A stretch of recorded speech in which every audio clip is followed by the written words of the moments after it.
Their names. So if anytime you have a need for dancers, their names, Renewed Bethel Dance Ministries. Let's give it up for them again. All right, and so now we have, we're stopping a little bit of the entertainment so we can go back to a little more serious thing. And so our next presenters, we have two ladies. The first one I will be introduced is named Mrs. Sylvia Lynch, is a qualified primary school teacher with experience spanning 16 years. Sylvia Lynch has supported student teachers as well as mentored qualified teachers. Sylvia is an active member of her church where she supports with Christian development training and youth ministry. Mrs. Sylvia Lynch, please give it up for her. And she will be presenting with Dr. Carol Tumlin. Dr. Carol Tumlin is an apostle, an ordained minister, and award-winning educator.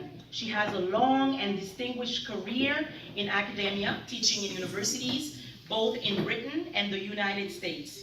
As a published author, Dr. Tumlin has written books, co-authored with Dr. Paul McComb, and she is the co-founder and senior leader of Restoration Fellowship Ministries, RFM, and believes in the power of Jesus Christ to transform the lives of each individual.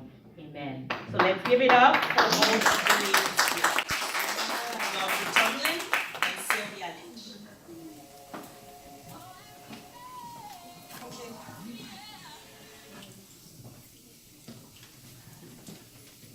Good afternoon, everybody. Good afternoon, everybody.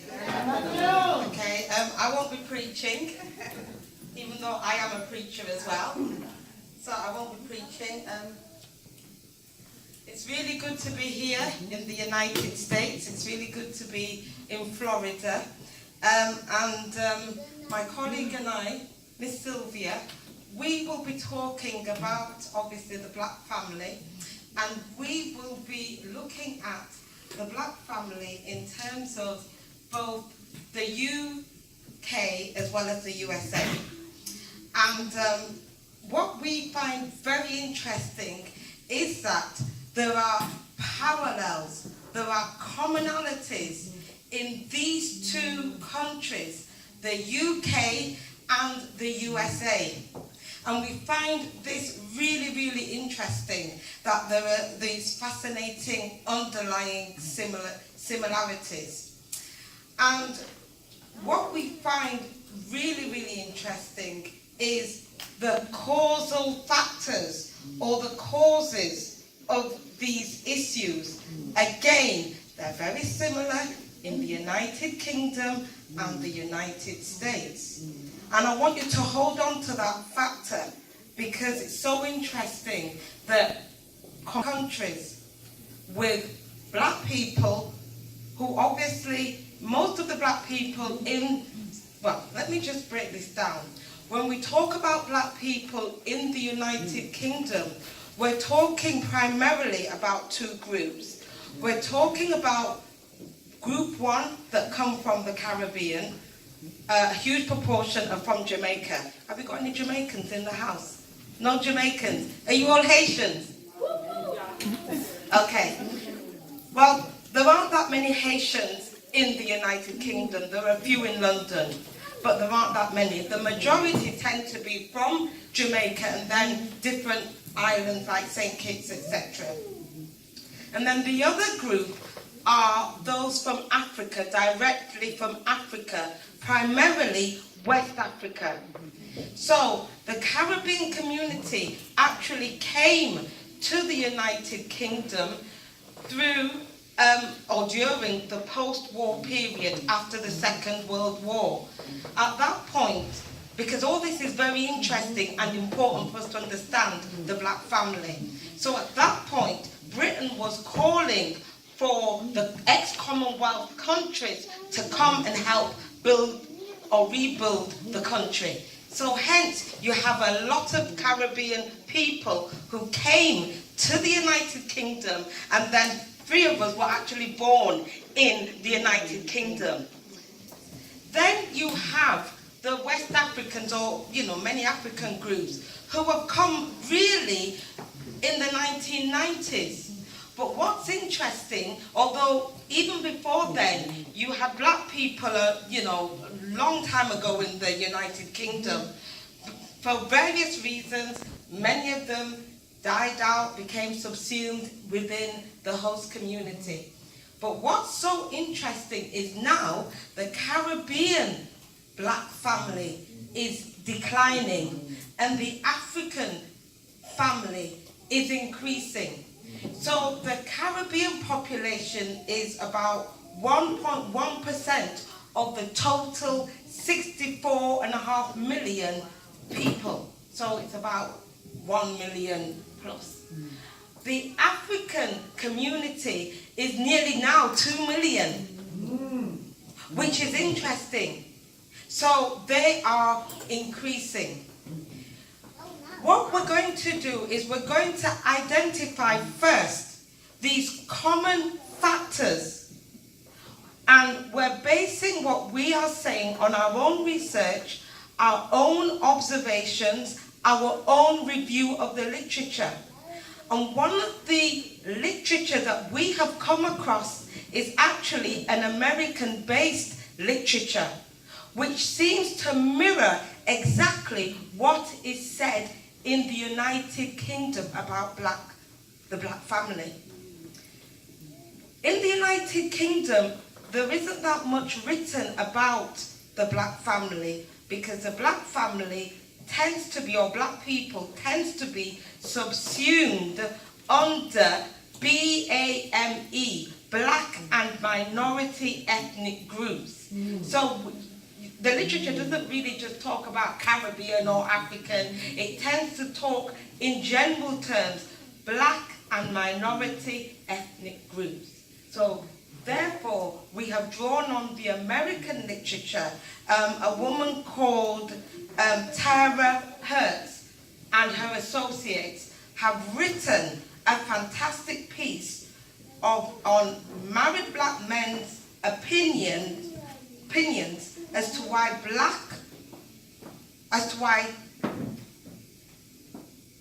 some black females are disproportionately single. In other words, they have looked at why there's a high number of black single women within the United States, but it's the same in the United Kingdom, especially amongst the Caribbean community. It's the same in terms of single parent-headed family in the United Kingdom. It's the same in terms of incarceration among black Caribbean men in the United Kingdom. It's the same in terms of education in the United Kingdom like the United States. I don't want to start doing a poem, but it's the same. And I'll leave it now to my colleague to give you the factors which have been identified by Hertz and her colleagues.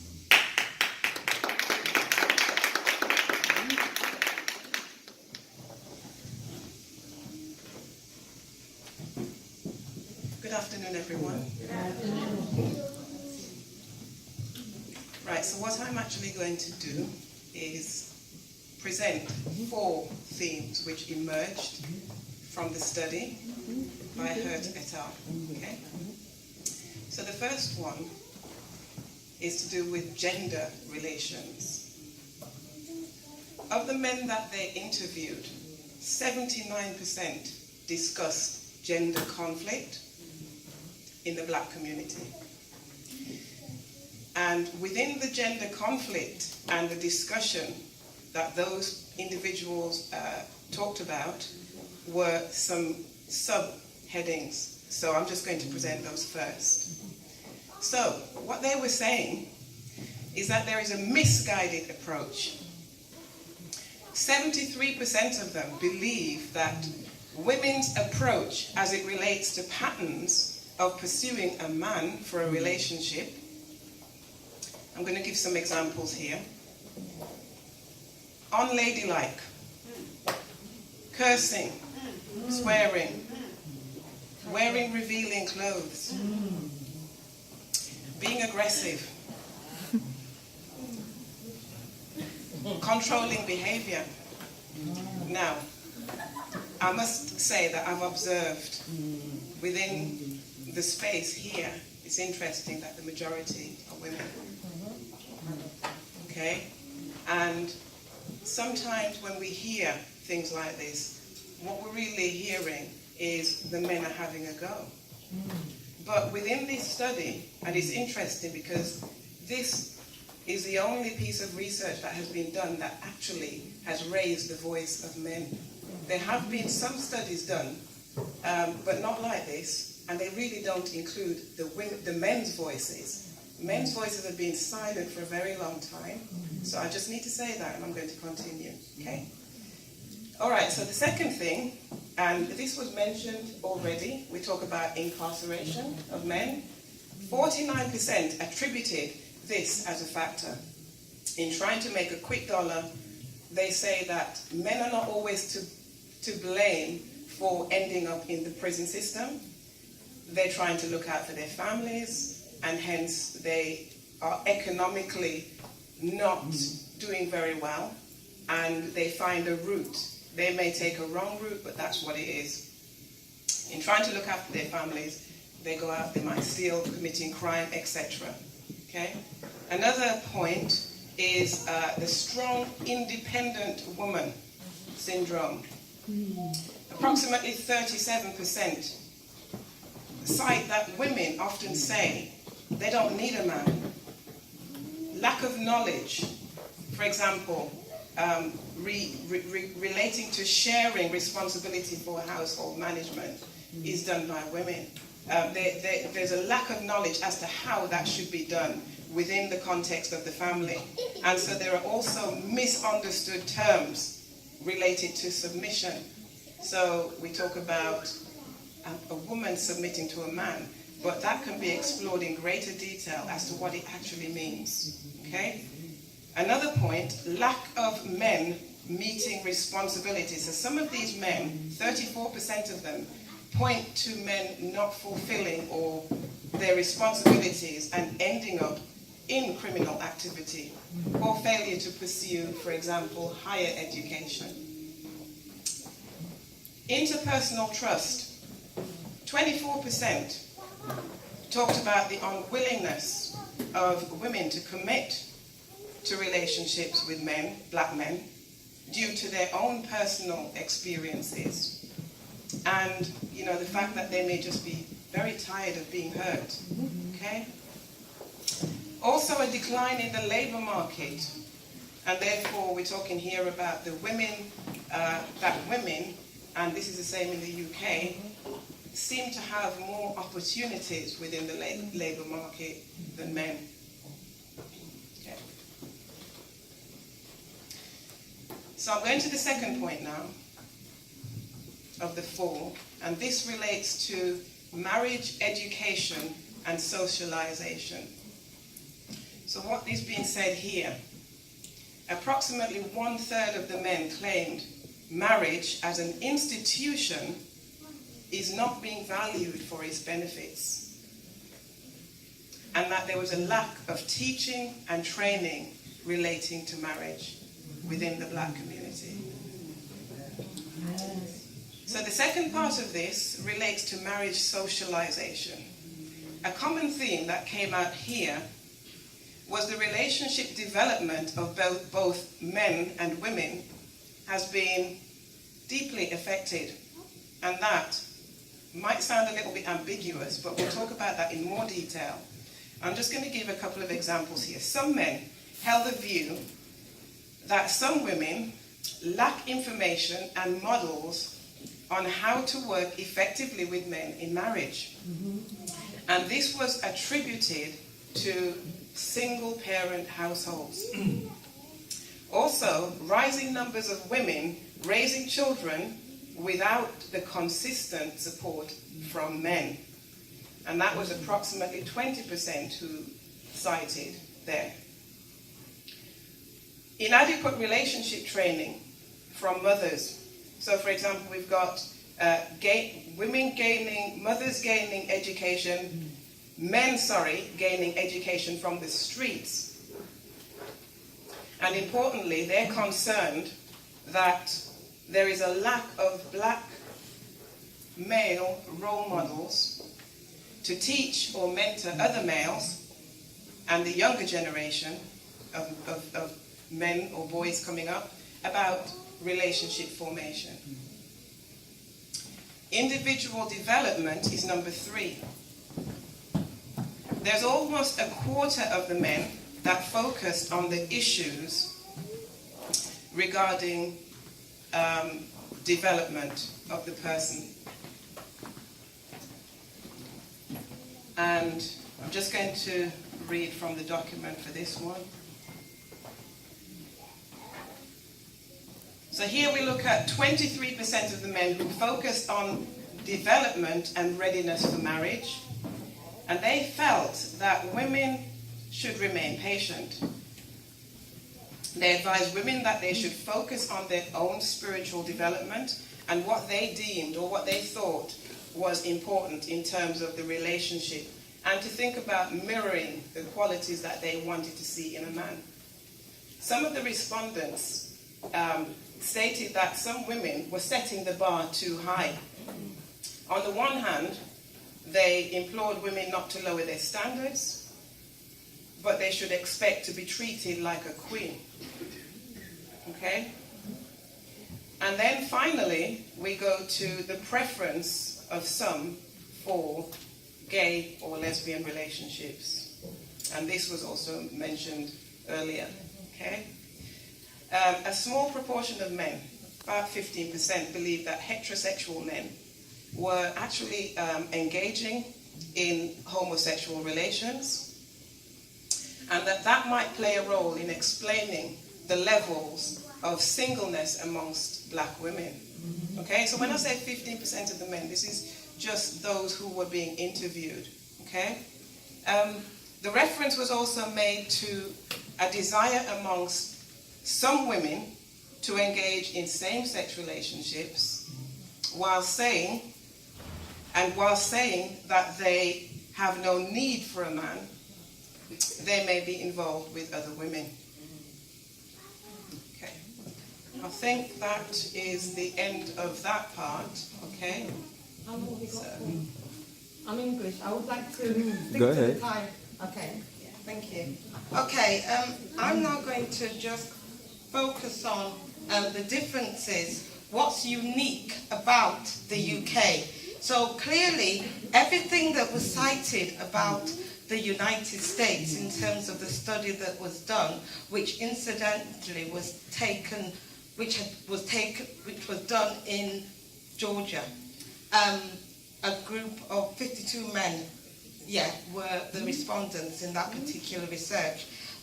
Everything that was found in that particular research mirrors exactly the United Kingdom. Everything that was stated, we've heard, and in our own research, black men have said exactly the same thing. Mainly black men from the Caribbean, not so much our black African brothers. And I think it's important for us to say that, because often when we talk about black people, we lump black people together. And that, again, is really not the thing to do. So that's number one. Secondly, in the UK, as I said, we're talking about two main groups.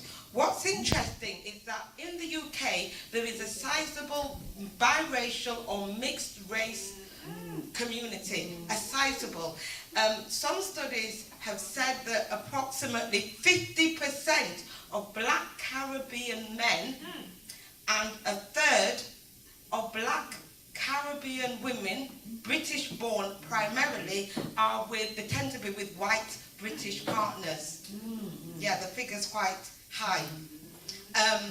And so that's very interesting. So when we're talking about the black family and the decline of the black family, we can see that that would be an obvious thing. Conversely, within the African community, they tend to be the least to marry white women. And we found that particularly in London, that there is intra-marriages between black African men primarily and black Caribbean women, British born, which is interesting, right? So again, in England, you know, there are terminologies used to describe black Caribbean. They're referred to as African Caribbean, as distinct from those from Africa. So the literature, you know, makes a distinction. So again, it's interesting what's going on within the UK. The other added mix, I sound like I'm preaching now, don't I? The other added mix, let me calm down. The other added mix within the UK is the class dimension. So within the UK, you have, it's very strongly polarized in terms of working, middle and upper classes. And so the black Caribbean tend to be in the working classes, mainly because the people that originally came from the Caribbean, i.e. Jamaica, tended to come from the rural parts of Jamaica, and they tended to be uneducated. And so that legacy to some extent has still continued. Conversely, the black Africans are the highest attaining group of any group in the whole of the United Kingdom. So that's another interesting phenomenon. The other interesting thing about certainly the black Caribbean community is that you'll find that whereas in the United States you have segregation in terms of housing, in the United Kingdom you will find that the communities are more ethnic and culturally diverse. So you will not find that much segregation, although you still have areas like where I'm from in Chapeltown or Brixton or St. Paul's. There's lots of areas which seem to have more black people, but it's not exclusively black in the same sense. And given the mixed community, a lot of the black men especially who tend to marry white women tend not to live necessarily in black areas. So some of their children, particularly those who are outside London, they even tend to live in the smaller towns and cities. So it's really fascinating what has happened in the UK. I know you've got redlining, is that you did have redlining? Yeah. Well, in the UK, there were signs when our parents first came to the United Kingdom that said no blacks, no Irish and no dogs. So that's what the landlord actually put on the signs. It's their documented history, no Irish, no blacks and no dogs, because again the English and those of you who have studied the politics of the United Kingdom, there is not always a tenuous relationship between the English and the Irish, and even the Scots and Welsh. So that's a whole lot. So when the Caribbean people came, they came into a class-ridden country. Can you see? So when you're talking about race in the United Kingdom, you have to factor in class as well as gender. Because class is very strong in the United Kingdom, and that depends on where you live, the so-called postcode. So somebody can look at your zip code, they can look at your postcode and determine what area you live in, and determine your class, and determine your occupation, and so on and so forth. So it's a very complex. We can't talk about black and white in the same way in the United Kingdom as we do, because there are other minority groups like the Asians, and the Asians in the United Kingdom are the Pakistani and the Indians. They're from the Indian subcontinent. That's what we refer to as Asian people. Can you see? So again, we've got the identification differences. And I'm going to stop there. Yeah, I think the most recent census in 2011 highlights that in England and Wales, 80% of the population were white, British, Asian, which is Pakistani, Indian, Bangladeshi, made up 6.8% of the population. Black groups, which were your black Africans and Caribbean, and blacks from neither of those countries, made up 3.4%. The Chinese groups, 0.7%. The Arab groups, 0.4%. So collectively, the minority population in the UK is about 10%, or a little over 10% of the total population, between 10 to 15%. So again, it's complex. Yes. Okay? Thank you.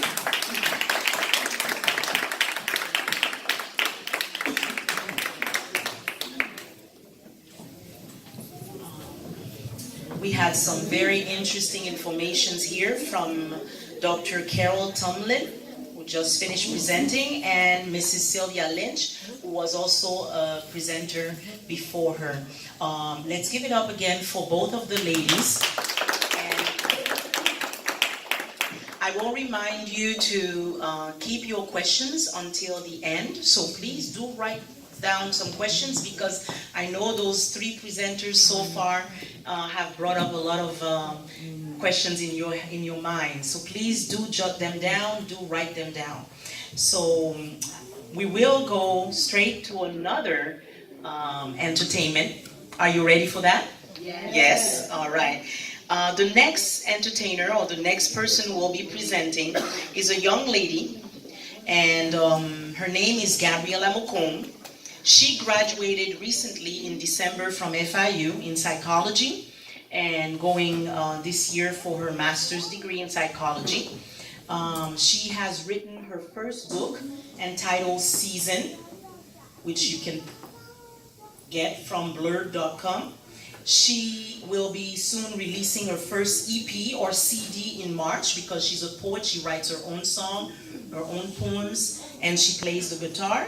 She will be releasing her first CD in March, and today she will be presenting you a poem, an original poem that she entitled Preaching to the Choir.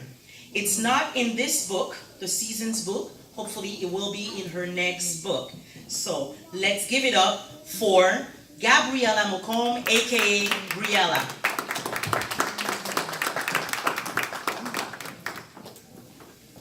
Thank you. So, as she mentioned, this poem is called Preaching to the Choir. I just graduated from FIU, and I noticed that a lot of the great speakers, a lot of the great messages we had toward our Black population were always presented to Black people. You know, we knew the growing that we needed, and we knew the healing that we needed. But we also need the world to know the healing that we need. We can't heal if just one population of us is healing and the rest of us don't even know that we're sick, you know, or how to heal. So that was one of the things that I felt was necessary. You know, we have a message. Let's talk to the people who are affecting us and who affected us in our past and our history. So enjoy, just listen to the words and just feel what I'm presenting to you today, okay? I figured we shouldn't stop preaching to the choir because we have all got to be reminded. But would greater benefits not reap if we sang freedom to the oppressor and preached the formula to the contaminating instead of the sick? And would glory not persist with our solid fist risen high, symbolic of strength instead of to inflict? With our chest and chins against the black night where black fits, if my poem told you to stop judging me by my color, and that I'm more than a capable brilliance molded into the shape of a black woman, and I'm standing in a room full of individuals in the same position that I'm in, then what progress have I made? Except throw more fuel in a fire that's already reached its tallest flame. My cries and your testimonies should be heard in a room full of small-minded, self-righteous, quote-unquote superior race folk. Not to further drive in everything they think they've already known about the color of my face and how it pertains to race. Differences. The differences. When we first met, we were both in a different place, mentally and physically. In this room, we show them that they've made a very large hole in a perfectly sewn tapestry. So many colors woven together, each beautifully important. But because you chose to make the white string the one that keeps everything together, you've dismantled the art piece. Take your hands off the trigger, you won't appease our shouts that way. As loud as a bullet shot, our voices will have more to say. Get your minds out the gutter. We are more than a quick rape. You've used this so in times leading up to now, but a black woman has always been so strong. That must be why you filled me with lies. That need I remind you are proving you wrong. I carried the black man. I bared with the white man. I bared my own child and managed to rear yours. Yet you see me as nothing more than a chipped, beaten down piece of a wall that you have built for yourself. A wall of truth, a wall of greed, and have it your way. Keep all related fine print. Because I have learned to read between the lines. No, you've never really told me, not with the mouth on your face, but I hear you. As I shop your aisles in earnest, yet you trace me, chase me many times. Honestly, I don't hate you. Because I know your fear of our hatred pushes you further up the pedestal you built for yourself. But I wonder if from your perch you can see the type of psychosomatic conditions you left rampant in the streets. Can you see this through your wealth? All this emphasis on race makes us feel like we got something to prove. Like we've got to rise above it, but we already know that what we preach has value. So let's leave that truth to truth. If you know that you're a king, won't your demeanor show it best? If you mindlessly tweet it every day, you've done nothing but show that it's an ignorant confess that you still need to be reminded of. Still, constant reminders do bring influence. Told that we're the problem when we've done nothing but survive. You put chains on our back and put a penny price on our lives. You'd start diminishing your worth too.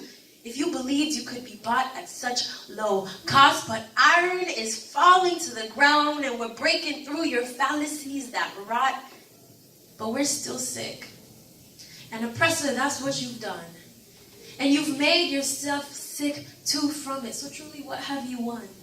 A confused brother, a beaten down sister, because your dispositions have affected how we are. And if it was the other way around, would you too not want to mend your scars? So we will. And we thank you, because you brought to full picture your greatest fear. You made us stronger than we already were. Hear that freedom ringing in your ear. This was never about race, but feeling purposeful.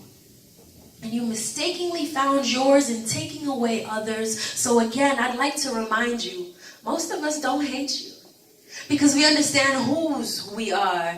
But for those of us who haven't understood yet, pray they forgive you and pray for the healing of their scars. We could all stand to help each other grow. And the seed has been planted. Lord knows, an eye for an eye, a tooth for a tooth. If you've got mine and I've got yours, then on which leg are we standing? I preach to the choir yet again, but hopefully a different song.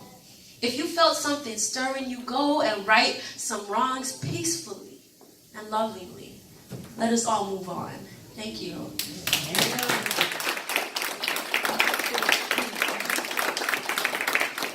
Give it up again for Gabriela, aka Briella. I have to say, sorry, I'm going to brag a little bit. This was my daughter. I think you could see that. She had to pick a black dress like me too, actually. All right, so thank you very much, Gabriela. Thank you, and we are going to the next presenter. And for that, I need my little synopsis. Give me a moment so I can reach that for a moment. So did the poem talk to you a little bit? Yes. Yes. Did the poem before that talk to you a little bit? Yes. Yes. Do you see how many talented young people we have in this crowd? Yes. Yes. We should listen to them. We should take time to know and understand what they're saying to all of us here, because we can learn from our young ones too. We can learn from our young ones. Thank you again. And so the next presenter will be I say Dr. Lou, but it's not really Dr. Lou. His name is Dr. Lucien Joseph. Mothering the Black Mind and Black Soul, Africana, Other Mothering and Black Student Success in Higher Learning. Dr. Lucien L. Joseph is a literary scholar, intellectual historian, and Christian minister and theologian. Currently, he serves as an assistant professor of English at Indian River State College. He is the founder and president of Hope for Today Outreach, a Christian faith-based and nonprofit organization located in Fort Pierce, Florida. He is the lead pastor of Jesus Center Community Church located in Fort Pierce. Dr. Joseph received his Doctor of Philosophy from the University of Texas at Dallas, Richardson, Texas, where he studied English literary studies and intellectual history. Professor Joseph's second PhD in systematic theology and Christian ethics is from the University of Pretoria, South Africa. His most recent books include Radical Humanism and Generous Tolerance, Soyinka on Religion and Human Solidarity, Hamilton Books, 2016. Thinking in Public, Faith, Secularism, and Development in Jack Romet, Pickwick Publication, 2017. And Between Two Words, Jean Price Mars, Haiti and Africa, Lexington Books in 2018. So please, let's welcome Dr. Lucien Joseph.